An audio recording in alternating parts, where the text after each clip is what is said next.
Before the sea split, before the throne shook, before a tyrant drowned beneath the very waters he thought he could conquer, there was a lone man walking back into the land he had once fled.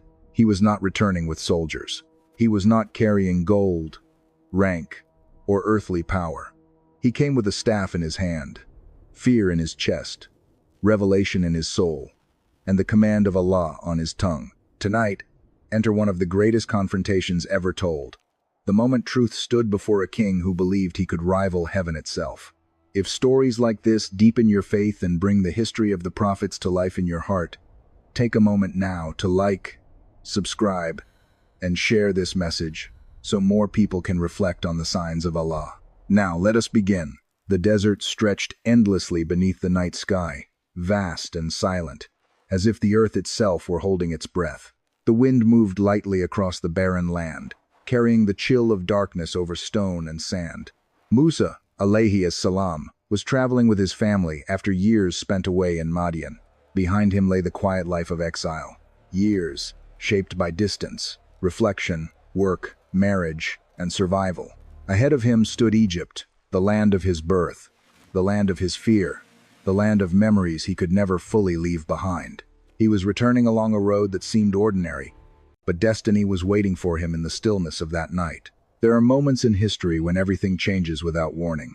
A person is walking one path, and in a single instant Allah opens another that transforms not only that life, but the fate of nations. Musa, alayhi as-salam, had known hardship before. He had known the strange duality of being raised under the roof of power while never truly belonging to it.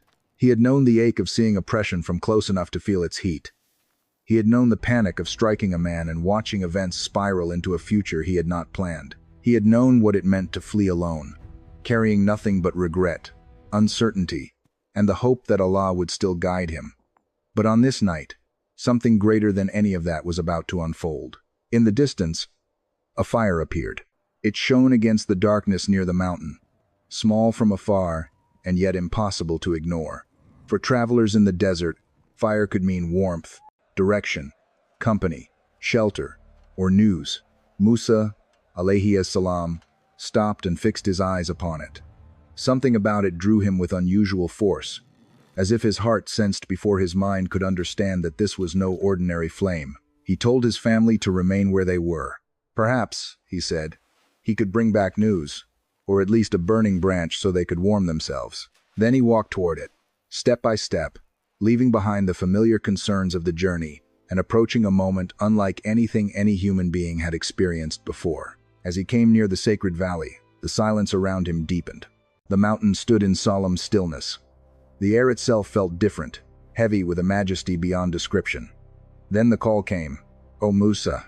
It was not like the voice of man.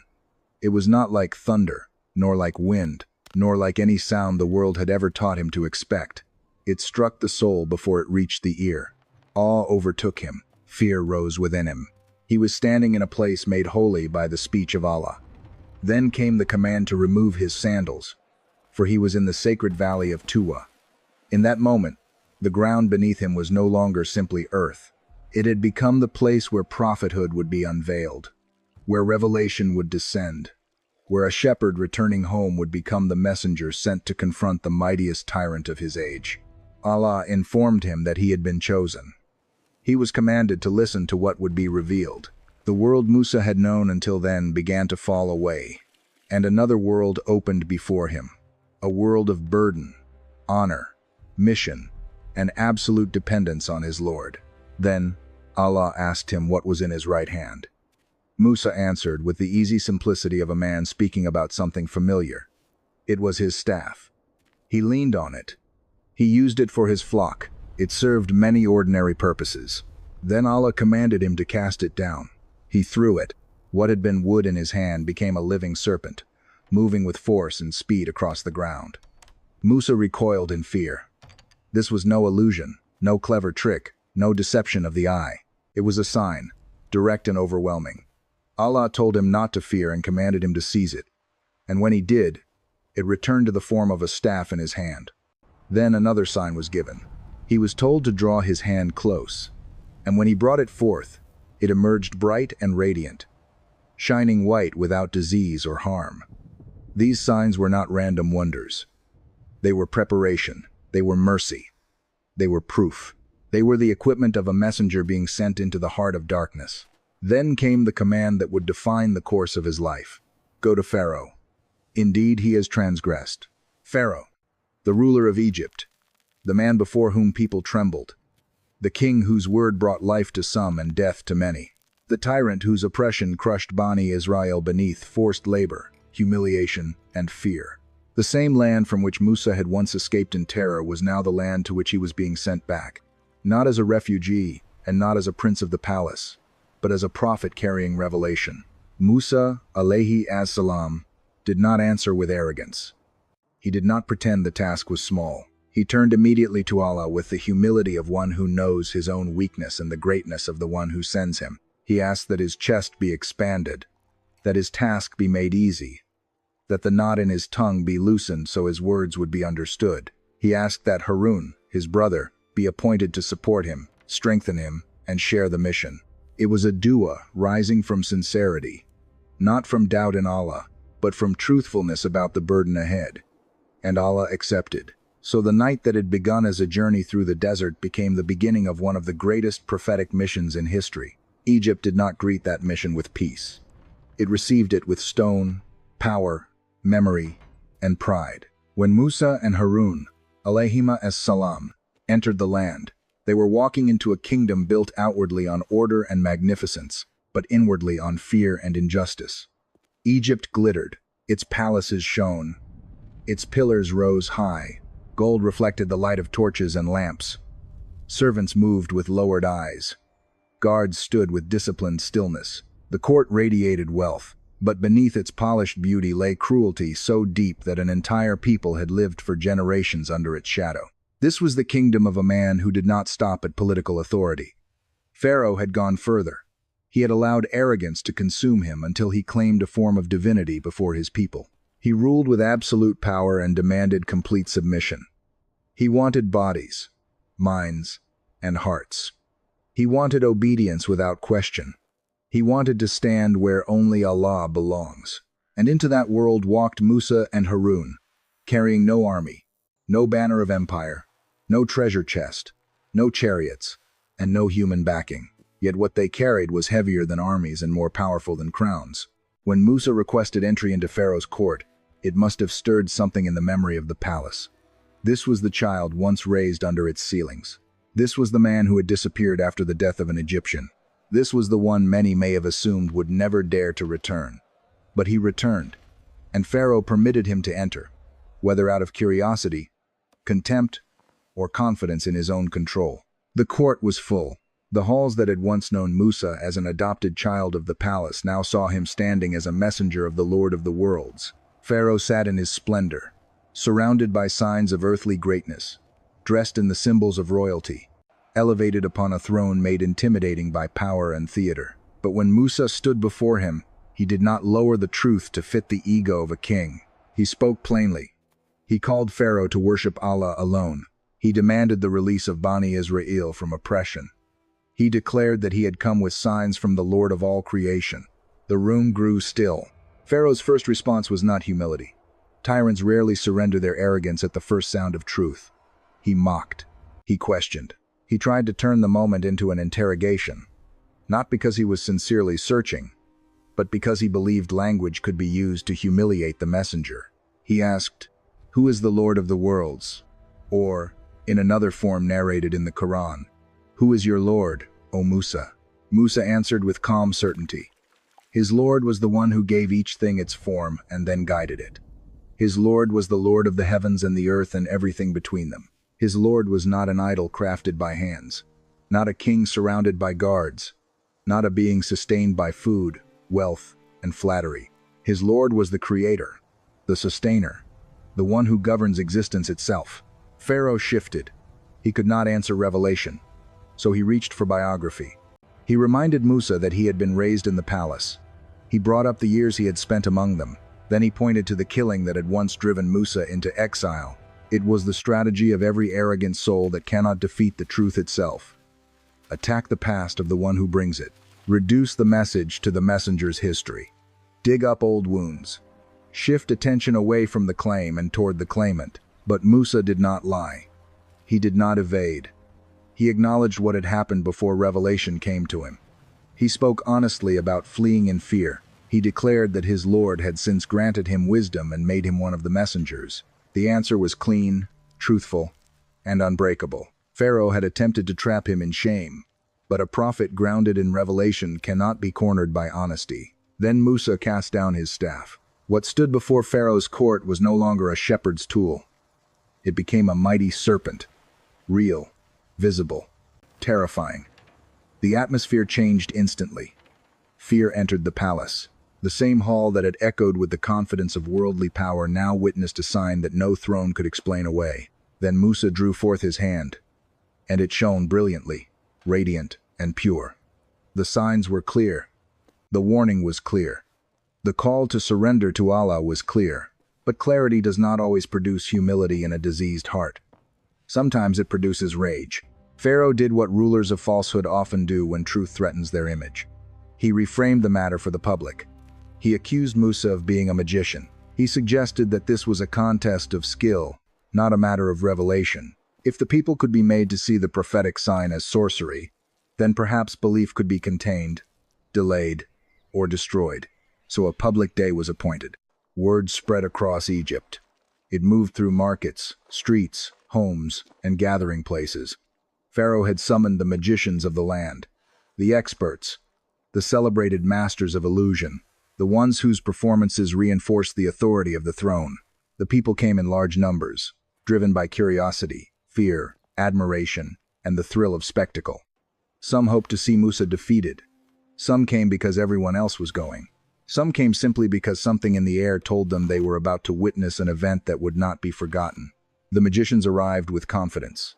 They were accustomed to attention. They were men trained in deception, experts at manipulating the eyes of the people, specialists in turning illusion into influence. According to the Quran, they asked Pharaoh whether they would have a reward if they prevailed. He promised them closeness and distinction. Their motives were worldly, their expectations high. They believed they were entering a contest they understood. Before it began, they asked Musa whether he would throw first or whether they should begin. He told them to cast. They threw their ropes and staffs upon the ground, and suddenly the scene seemed to pulse with motion. To the eyes of the crowd, what had been inanimate objects appeared to move like serpents. Gasps rose. Fear traveled through the gathering. It looked real enough to unsettle the heart. Even Musa felt the pressure of the moment. But Allah reassured him. The distinction between falsehood and truth was about to be made visible before the whole nation. Then Musa cast down his staff. In an instant, the false display was swallowed. Not symbolically, not vaguely. The sign of Allah overwhelmed the work of illusion so completely that the entire premise of the contest collapsed. What the magicians had produced was exposed. The crowd froze in astonishment. But the most important reaction came not from the public, but from the magicians themselves. No one knew sorcery better than they did. No one understood more clearly the difference between a trained deception and a miracle sent by Allah.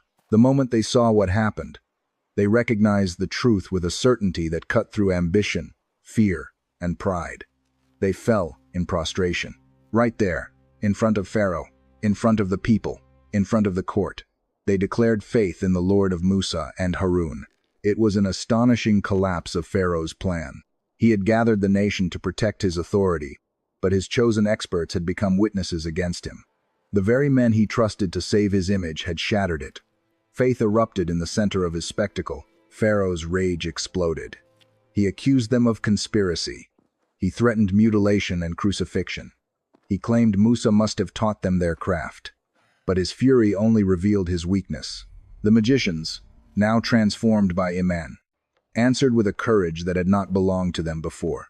They chose Allah over the king. They chose eternal truth over temporary safety. They chose sujud over status. That day, the tyrant lost more than a public contest. He lost the illusion that his power was absolute, yet he still refused to bow. From that point onward, the confrontation moved beyond the court and into the life of the nation itself. Egypt would not only hear the warning, it would feel it. The punishments came as signs, one after another, each carrying mercy within warning. Allah did not destroy them all at once. He sent reminders spaced by relief, opportunities surrounded by consequences, a pattern that should have awakened even the hardest heart. But Pharaoh's disease was not lack of evidence. It was love of domination. First came the flood. Waters rose in destructive force, disturbing the land, damaging homes, frightening the people, and exposing how fragile human power becomes when Allah sends even one element of creation against it. Panic spread. The people came to Musa asking him to pray to his Lord for relief, promising that if the punishment was removed, they would believe and let Bani Israel go. Musa supplicated. Relief came, and with relief, their promises dissolved. Then came the locusts. They descended in overwhelming swarms, stripping greenery and crops, devouring the sources of provision before the eyes of a people who believed themselves secure. Again, fear took hold. Again, they pleaded. Again, relief came. Again, the promise was broken. Then came lice, humiliating and invasive, reaching into the ordinary fabric of daily life. What had once felt normal became unbearable. Cleanliness, comfort, dignity, all were disturbed. Again they begged. Then frogs spread everywhere, disrupting movement, rest, meals, homes, and peace. Every space became a reminder that the signs of Allah could enter even the smallest corners of life. Then came blood. The water upon which Egypt depended was transformed. What should have refreshed them became undrinkable. The very source of life turned into a sign against them. The Quran presents these as distinct warnings, clear signs to a people already confronted with proof. Each time hardship struck, Pharaoh softened outwardly under pressure. Each time it lifted, he returned to arrogance. It was a cycle of fear without repentance, bargaining without submission, language without sincerity. And that is one of the deepest lessons of this story. Not every cry made in crisis is a cry of guidance. Some people only wish for relief, not transformation. They want the pain removed but the ego preserved. Pharaoh had seen enough to know. His people had seen enough to know. But seeing is not the same as surrendering. A sign enters the eyes, yet guidance enters only the heart. Allah opens. Then the command came for departure. Musa was instructed to take Bani Israel away by night. Quietly, urgently. No more debate in the palace. No more theatrical confrontation. The matter was moving toward its decree. So under darkness, the people prepared to leave the land where they had been crushed for generations. It was not the march of a trained army. It was the movement of an oppressed people carrying memory, fear, exhaustion, and fragile hope. Mothers held children close. Men walked with tension in their shoulders. The elderly pressed forward with tired limbs. The young did not fully understand what freedom meant, only that the night felt different, dangerous, and full of something unknown. They were leaving the place of bondage, but they were not yet standing in security. Between slavery and safety lies a difficult road. Musa led them onward with tawakkul. He had no fortress visible in the distance, no visible military advantage, no map that human strategy could rely on. What he had was greater, the promise and command of Allah. Yet, the test was not small. A nation shaped by centuries of oppression does not shed fear in a single night. Trauma follows people even when chains fall away. By dawn, the terror they dreaded came racing behind them. Pharaoh had learned of their escape. Enraged, he gathered his forces and pursued them with chariots, soldiers, horses, armor, and fury. He could not tolerate losing the people he considered beneath him. He could not bear the sight of those he oppressed, stepping outside his grasp. Tyrants do not easily release what they have controlled. So he came, not to negotiate, but to crush, reclaim, and reassert dominance one final time. Bani Israel looked back and saw the dust of the approaching army. They looked ahead and found the sea. Behind them stood the empire that had broken their backs. Before them stretched water with no visible path through it. In that instant, panic erupted. Their words reflected the human reaction to being trapped between impossible options. Indeed, we are overtaken. It seemed finished. No route remained. No escape could be imagined. This is how many of Allah's greatest moments appear just before they unfold. The servant sees only closure. while Allah has already written the opening. Musa, alayhi as-salam, did not collapse into the fear surrounding him. He answered with one of the most powerful statements of trust ever spoken. No, indeed, my Lord is with me. He will guide me. Then came the command to strike the sea with his staff. He struck it. The sea split.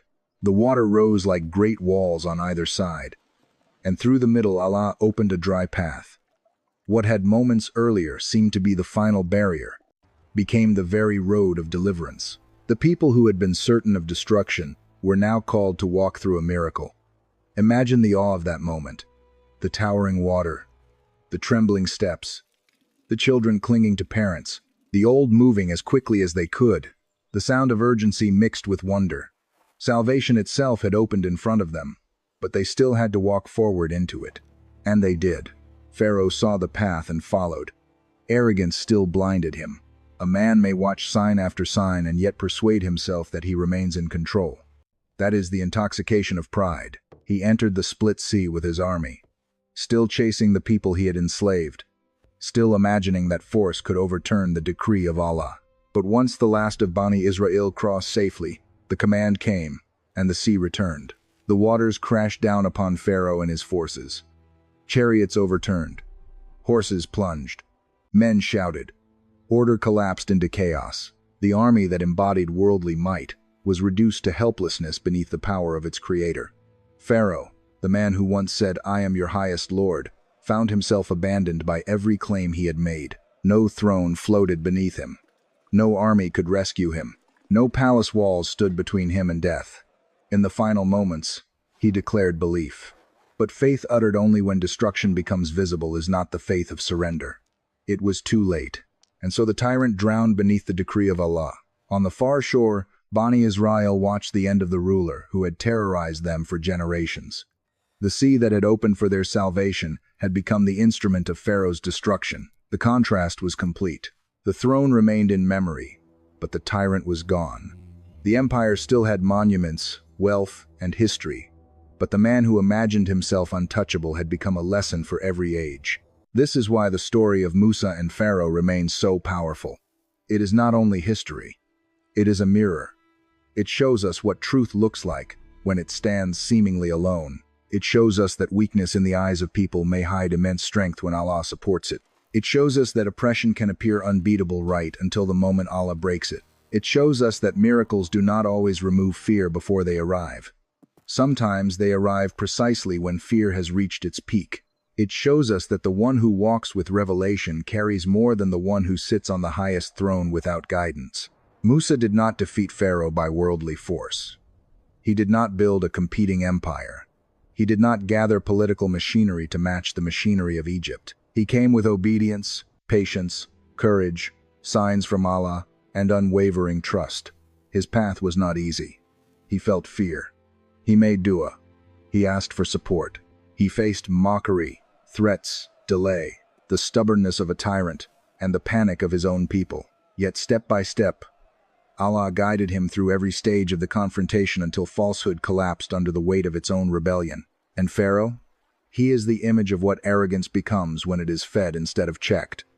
He saw signs and called them tricks. He faced warnings and called them inconveniences. He made promises and broke them. He mistook delay for victory. He imagined that because punishment had not yet ended him, he still controlled the outcome. But the decree of Allah was moving even when he felt most secure. That is how many tyrants fall. Not because they lacked warnings, but because they despised what the warnings demanded: humility. There is another lesson buried deep in this story. Sometimes Allah changes history not through the strongest person in the room, but through the one most aware of his need for Allah. Musa, alayhi as-salam, did not begin this mission boasting in his own ability. He began by asking for help. Expand my chest, ease my task, untie my tongue, strengthen me through my brother. The one who knows his dependence is often the one most fit to carry the greatest responsibility, and the one intoxicated with his own importance is often already walking toward ruin, even if he sits on a throne. The story also teaches that falsehood depends heavily on performance. Pharaoh needed spectacle. He needed public framing. He needed magicians, threats, palaces, guards, and symbols. Truth, by contrast, needed only to be spoken and then demonstrated by the permission of Allah. Once the magicians recognized the difference between illusion and miracle, the performance collapsed. The experts of deception became servants of faith. That reversal alone is enough to shake the soul. Think about it. The men who knew manipulation best were the fastest to submit when they saw reality. Sometimes those closest to falsehood are the first to recognize truth when it arrives clearly, because they know exactly what falsehood looks like from the inside. And what of the sea? That final scene is among the most breathtaking in all sacred history because it gathers the entire message into one image. A powerless people trapped, a prophet absolutely certain in his Lord, an enemy descending with unstoppable force, a barrier no human being can cross. Then the impossible becomes the path. The sea opens not because people deserve it by strength, but because Allah decrees it by mercy. And when the moment is complete, the same waters close over the oppressor. So when we hear this story, we are not only hearing about the past, we are being reminded of an eternal principle. The truth may appear outnumbered, but it is never unsupported. Arrogance may seem tall, but it is always fragile before Allah. A believer may feel small in front of worldly power, but if Allah is with him, then what exactly is he lacking? Musa, alayhi as-salam, walked into the court of the strongest ruler of his time carrying a message no army could suppress. Pharaoh had wealth, force, tradition, architecture, propaganda, and fear. Musa had revelation, in the end, which remained standing in honor, which name is spoken with love, peace, and reverence, and which is remembered as a warning. One stood with Allah, and one stood against him. That is the axis upon which the whole story turns. From the mountain to the palace, from the signs in the court to the faith of the magicians, from the plagues upon the land to the night escape, from terror at the shoreline to deliverance through the sea, every moment leads us back to the same truth. No power can outlast rebellion against Allah, and no believer is ever truly alone when he stands upon revelation. So remember Musa when fear rises. Remember his dua when your task feels heavy. Remember his courage when truth seems costly. Remember the magicians when guidance appears suddenly and changes a heart in an instant. Remember Bani Israel at the sea when every door looks closed. And remember Pharaoh whenever pride whispers that position, image, or control can protect a person from the decree of the Lord of the worlds. The throne of the tyrant dazzled for a time. The staff of the prophet looked simple. But when the decree came, the throne meant nothing, and the staff split the sea. That is the difference between worldly power and divine support. That is the difference between rebellion and revelation. That is the difference between the one who says, "I am," in arrogance, and the one who says, "Indeed, my Lord is with me. He will guide me." May Allah allow us to stand with truth even when truth seems outnumbered, to turn back to Him before warnings become consequences, and to carry hearts that surrender in humility rather than harden in pride.